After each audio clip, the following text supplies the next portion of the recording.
नमस्कार, बहुत बहुत स्वागत है आपका आयुर्वेद पर आधारित हमारे इस बेहद खास कार्यक्रम स्वस्थ विचार में। मैं हूं आपके साथ आपका साथी विकास।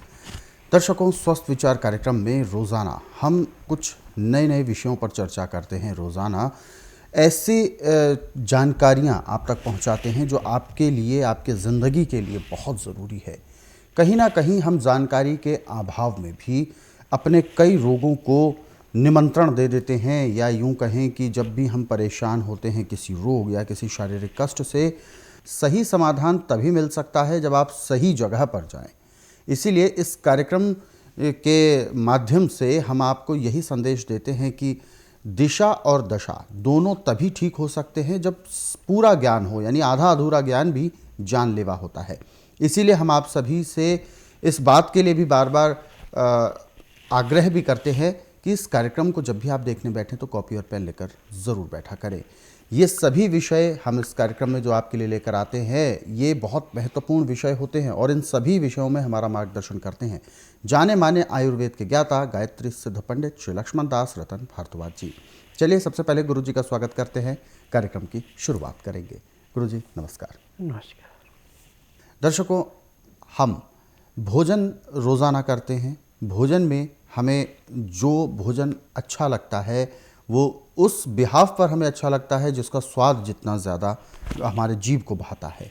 लेकिन वास्तव में भोजन वही सबसे ज़्यादा अच्छा है जो पौष्टिकता पर खरा उतरता हो।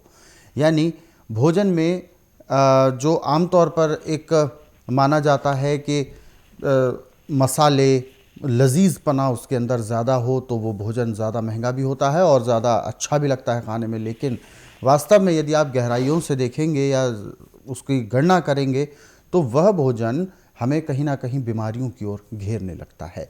लेकिन इन्हीं सब चीज़ों की जानकारी हम इस कार्यक्रम के माध्यम से देते हैं। केवल रोगों पर ही हम चर्चा नहीं करते हैं, बल्कि आपकी जीवन शैली के बारे में भी हम आप सभी को एक ऐसी जानकारी देते हैं जो आपके शरीर को, आपके स्वास्थ्य को बेहतर कर सके। और इसीलिए हम आप सभी को याद भी दिलाते हैं कि जब भी आप इस कार्यक्रम को देखने बैठें तो कॉपी और पेन लेकर ज़रूर बैठा करें। जो भी नुस्खे, जो भी उपचार आपको बताए जाए उनको आप लिख ज़रूर लें। आगे बढ़ते हैं कार्यक्रम में और शुरू करते हैं अपने आज के इस नए विषय पर चर्चा। गुरु जी, आज के इस अंक में हम एक ऐसे दलहन के बारे में बात करने जा रहे हैं, यानी अनाजों का में जो दालें होती हैं उसे दलहन कहा जाता है। और ऐसे में हम विशेष तौर पर उड़द की बात करेंगे। उड़द में अक्सर ऐसी मान्यता है कि उड़द खाने वाले को गैस ज़्यादा होती है, पचता वो बहुत कम है, काफ़ी भारी अनाज माना जाता है। तो इस वजह से कई लोग इस चीज़ से बचते भी हैं, पेट खराब करने में ऐसा माना जाता है। तो सबसे पहले मैं यह जानना चाहूँगा कि कैसे उड़द को पचाने में 3 गुना ज़्यादा मेहनत करनी पड़ती है, तो उसके पीछे क्या कारण है? देखिए, यदि उड़द को उबाल के आप ऐसे भी खाते हैं तो वायु पैदा करता है जी, और बहुत गैस बनाता है। बिल्कुल। और जब इसको किसी चीज़ का छौंक लगा देते हैं, वायु तो इसका ख़त्म हो जाता है, परंतु पचाने में बहुत भारी हो जाता है। तो उड़द खाने वाले को कम से कम 4 से 6 घंटे वर्जिश करना बहुत ज़रूरी है। चाहे दौड़ लगाएं, चाहे दंड बैठ कर निकालें, चाहे खेती बाड़ी का काम करें, चाहे कस्सी से ऐसे खुदाई करें कहीं की, पसीना आना चाहिए। जितना आपको पसीना आएगा उतना ही उड़द आपको ज़्यादा लाभ देगा। और यदि आपने उड़द खा लिए और मेहनत ना की तो आप समझे जैसे पानी के अंदर पत्थर डालने से पत्थर नीचे बैठ जाता है, ऐसे ये आंतों में जाके चिपक जाता है जी, और ये पचता नहीं। जी, परंतु स्वस्थ विचार एकमात्र आश्रम ऐसा है कि इसमें दवाइयों में टेस्ट नहीं दिया जाता और इसमें आयोडीन, नमक, चीनी, तली हुई चीज़ें, मैदे की चीज़ें, बासी खाना, बेटैमा खाना बिल्कुल सख्त मन होता है। और खाना खाते समय 2 गिलास गर्म पानी, लहसुन, प्याज, अदरक का रस मिला के पीना अति आवश्यक होता है। उसका नियम है कि 2-4 गिराई खाना खाया फिर 2 घुट पानी पिया, 2-4 गिराई खाना खाया 2 घुट पानी पिया। जब आप इस ढंग से खाना खाएंगे, पानी पिएंगे तो आपका खाना भी बड़ा अच्छा पचेगा और मेहनत करने पसीना आपको खूब आएगा, परंतु थकावट नहीं होगी। लहसुन प्याज अदरक खाने वाले को, कच्चे को, थकावट नहीं शरीर में होती। भून के खाने से आपको पित्त भी बढ़ता है और इसका लाभ भी पूरा नहीं मिलता। लहसुन प्याज अदरक की जो गंध है भूनने के बाद वो समाप्त होती है, उससे लाभ नहीं है, वो सिर्फ मुंह का टेस्ट है। परंतु कच्चे को जब आप खाते हैं उसकी महक जो अंदर खून में जाके मिलती है, उसमें किसी भी किस्म का रोग का कीटाणु वो नष्ट हो जाता है जी। ये लहसुन प्याज अदरक के अंदर की देन है। आज पूरे संसार के अंदर कोई भी रोग है, जैसे थोड़ी देर के लिए आपको बुखार है, चाहे आपको निमोनिया है, चाहे टाइफाइड है, चाहे चिकनगुनिया का है, चाहे मौसमी है, चाहे डेंगू है, चाहे मलेरिया है, पानी को उबाल के नीचे उतार लें। जब पानी का टेम्परेचर आपका 15 से 18 डिग्री रह जाए तो उसमें बड़ा आदमी है तो 2-3 तुल्ली, छोटा बच्चा तो 1 ही तुल्ली काफ़ी है। उनको छिल के पीस के चटनी बना के पानी में घोल दें और 1 गिलास पानी पीने में आधे घंटे का समय लगा दें, पीते पीते बुखार उतर जाता है। और बच्चा यदि आपका 3 साल से बड़ा है और 10 साल के अंदर है तो उसके लिए 1 तुल्ली काफ़ी है और 50 ग्राम पानी भी काफ़ी है। परंतु छोटे छोटे घूंट लेके या चमचे से उसको पिला दें, पीते पीते बुखार उतर जाता है। अब मेरे को प्रतिदिन बुखार वाले मरीजों के 50 से 60 फ़ोन सुनने पड़ते हैं। जब इनको बताया जाता है तो कहते हैं नहीं, ये बुखार तो हमारा 6 महीने से चल रहा है। मैंने कहा चाहे आपका साल कब चल रहा है, जो उपचार मैं आपको बता रहा हूँ इसको करेंगे तो बुखार उतर जाएगा।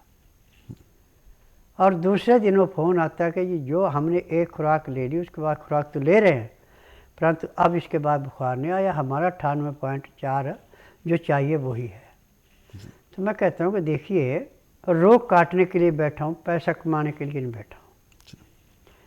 और मुझे जो जड़ी बूटियों की जिन चीज़ों की पहचान है उनको मैं ऐसे बखेर रहा हूँ जैसे सिपियाँ मोती बखेरती हैं। यदि आप नियम से परहेज करके जो नुस्खे मैं बताता हूँ अपनाते हैं तो आपको कभी भी डॉक्टर हकीम के पास जाने की ज़रूरत नहीं है। आने वाले कुछ सालों में मेरे नियम को मानते हैं तो आपको हॉस्पिटल, नर्सिंग होम, डॉक्टर नर्सें तो मिलेंगी परंतु रोगी नहीं मिलेगा। बिल्कुल।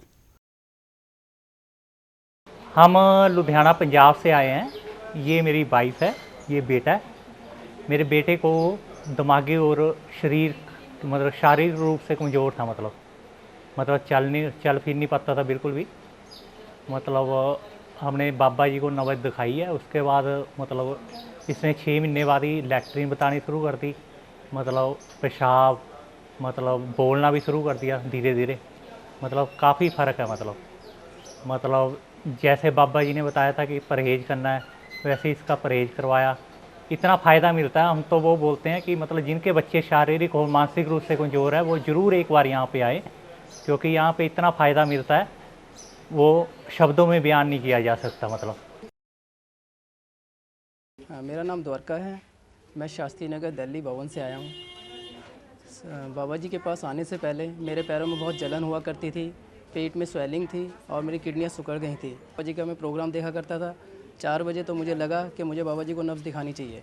मैं 12 घंटे भूखे रह के बिना पानी पिए बाबा जी के पास पहुंचा और अपनी नब्ज़ दिखाई। बाबा जी ने कहा कि आपकी किडनी सिकुड़ी हुई है और पेट में स्वेलिंग है।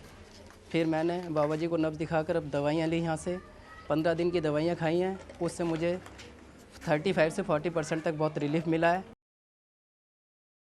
आगे बढ़ते हैं कार्यक्रम में और सवालों का सिलसिला आगे बढ़ाते हैं।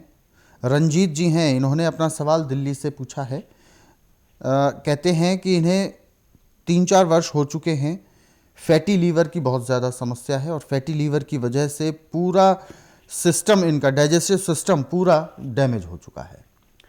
देखो, फैटी लीवर होने का मुख्य कारण होता है तली हुई चीज़ें, मैदे की चीज़ें, बासी खाना, ठंडा खाना, पेप्सी, लिम्का, चीनी, ये फैटी लीवर को ऐसे बढ़ाते हैं जैसे बरसात में बंजर जगह पे हरियाली छाती है।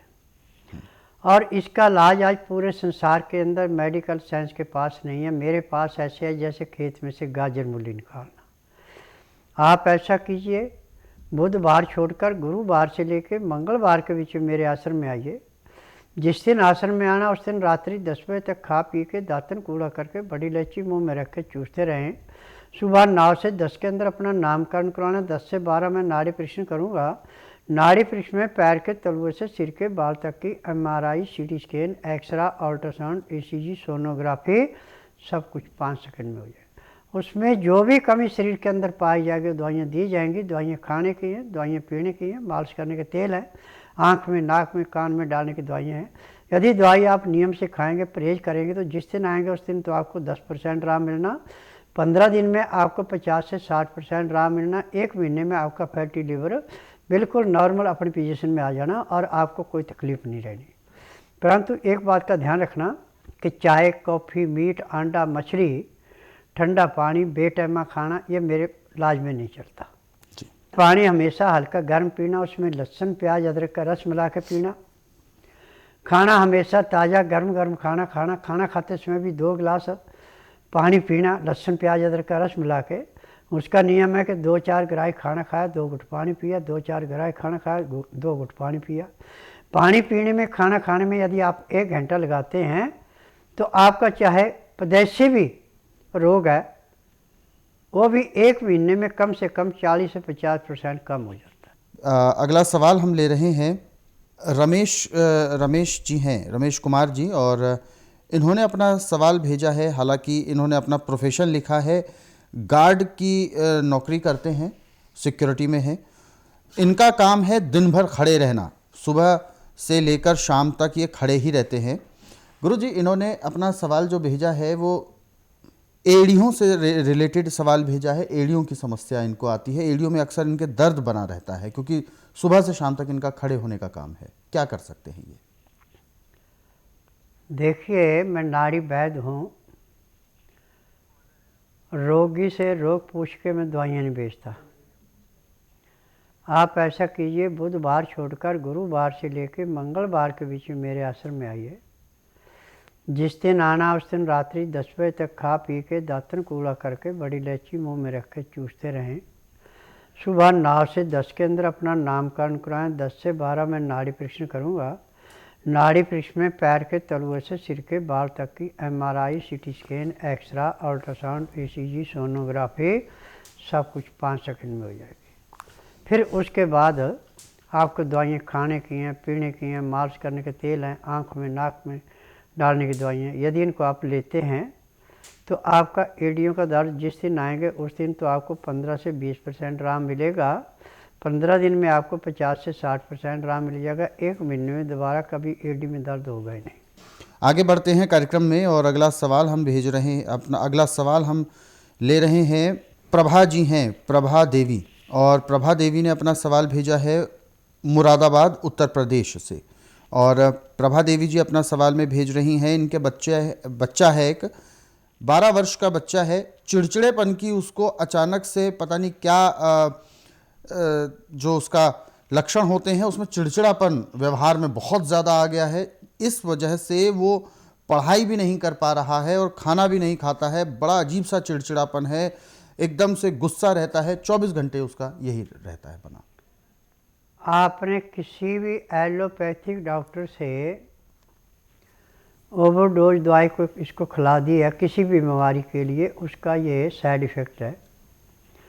यदि आप इसको पूर्ण रूप से स्वस्थ करना चाहती है, चिड़चिड़ापन ख़त्म करना चाहती है, भूख अच्छी लगे, तो आप बुधवार छोड़कर गुरुवार से लेकर मंगलवार के बीच में इसको मेरे आश्रम में लाएं। जिस दिन आश्रम में लाना उस दिन रात्रि 10 बजे तक खिला पिला के दातन कूड़ा खुरा के बड़ी इलायची इसको मुंह में चूसने के लिए दे दें। सुबह 9 से 10 के अंदर इसका नामकरण करवाना। 10 से 12 में नाड़ी परीक्षण करूँगा।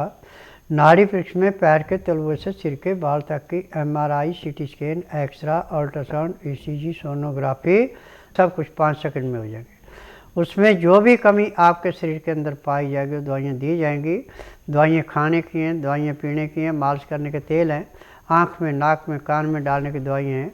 जैसे इसके नाक में दवाई डाली जाएगी तो चिड़चिड़ापन तो उसी दिन उसका काफ़ी कम हो जाएगा। फिर आगे जाके जब आप ये दवाइयाँ नियम से खिलाएंगे, परहेज करेंगे, 15 दिन में इसका चिड़चिड़ापन बिल्कुल नहीं रहेगा, भूख अच्छी लगेगी और पढ़ाई में भी इसका मन लगेगा। तो बिल्कुल आपके जो बच्चे के साथ दिक्कत बनी हुई है वो बिल्कुल ठीक होगी, लेकिन इसके लिए आपको स्वस्थ विचार आश्रम आने की सलाह दी गई है।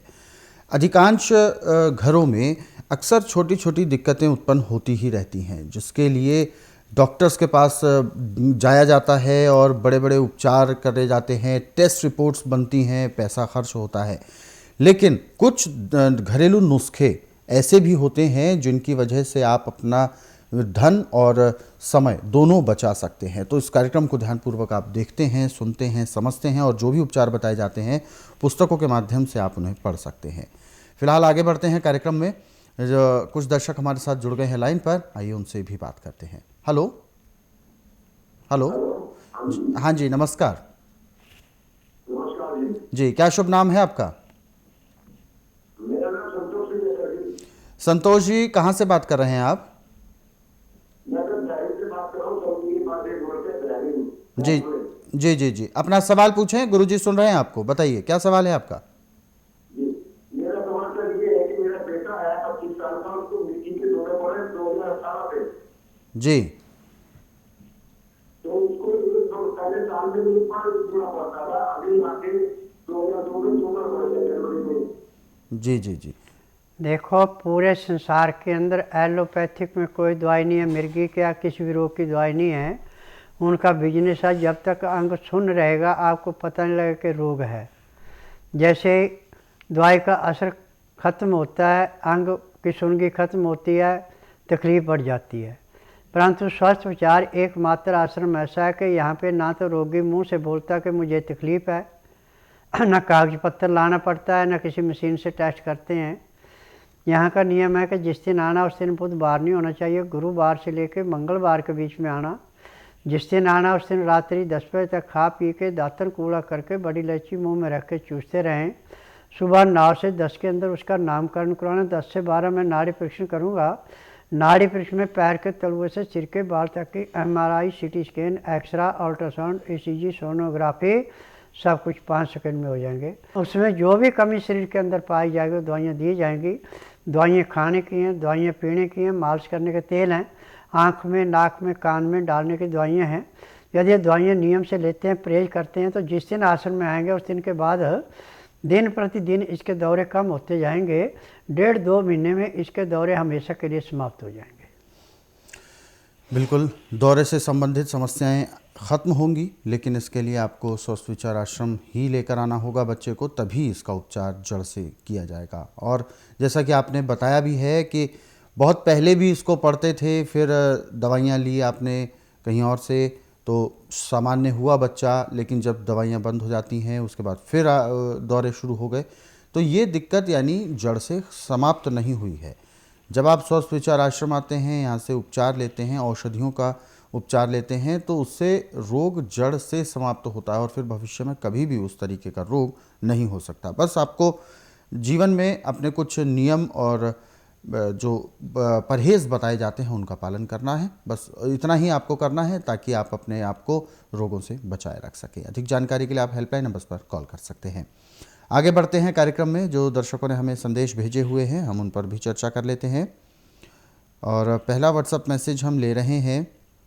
मोनिका बवाने जी हैं और मुंबई महाराष्ट्र से बात कर रही हैं, और इन्होंने अपना सवाल भेजा है। कहते हैं नींद नहीं आती है और सपने बहुत भयानक देखती हैं, डर जाती हैं, और जब भी ये सोती हैं तो अजीब सा पेट में गुड़गुड़ गुड़गुड़ जैसा आवाज़ें उत्पन्न होती रहती हैं। देखिए बेटा, जिस औरत का मासिक धर्म खराब हो जाए और जिसकी पाचन शक्ति पूरा काम न करे, गैस जाके दिमाग में रुक जाए, उस औरत का ये हाल होता है। आप ऐसा कीजिए कि जब तक आप मेरे पास नहीं आती है, काले कपड़े के अंदर फटकरी लेके थोड़ी सी बांध करके अपने तकिए के नीचे रखें। उससे आपको सपने नहीं आएंगे, नींद भी करीबन ठीक ही आएगी। और जब भी आपको टाइम लगे तो आप बुधवार छोड़कर गुरुवार से लेकर मंगलवार के बीच में मेरे आश्रम में आएँ। जिस दिन आश्रम में आना उस दिन रात्रि 10 बजे तक खा पी के दातन कूड़ा करके बड़ी इलायची मुँह में रख के चूसती रहें। सुबह 9 से 10 के अंदर अपना नामकरण करवाना। 10 से 12 में नाड़ी परीक्षण करूँगा। नाड़ी परीक्षण में पैर के तलुए से सिर के बाल तक की MRI, CT scan, x-ray, ultrasound, ECG, sonography सब कुछ 5 सेकंड में हो जाए। उसमें जो भी कमी शरीर के अंदर पाई जाएगी वो दवाइयाँ दी जाएंगी। दवाइयाँ खाने की हैं, दवाइयाँ पीने की हैं, मालिश करने के तेल हैं, आँख में, नाक में, कान में डालने की दवाइयाँ हैं। जैसे आपके नाक में और कान में दवाई डाली, आँख में और नाक में दवाई डाली जाएगी, उसके आधे घंटे बाद आपको नींद भी आएगी और आपका सिर भी काफ़ी हल्का होगा और आपका रोग भी दिन दुगने रातें चौगुनी घटेगा। परंतु यहाँ आने का नियम है कि आपको कमीज सलवार पहन के आना, कहीं पैंट पहन के या साड़ी पहन के आएंगे तो आपका नाड़ी परीक्षण भी नहीं होगा। सलवार जो पहननी है खुली मोरी की पहननी है, वो भी नाड़े वाली पहननी है।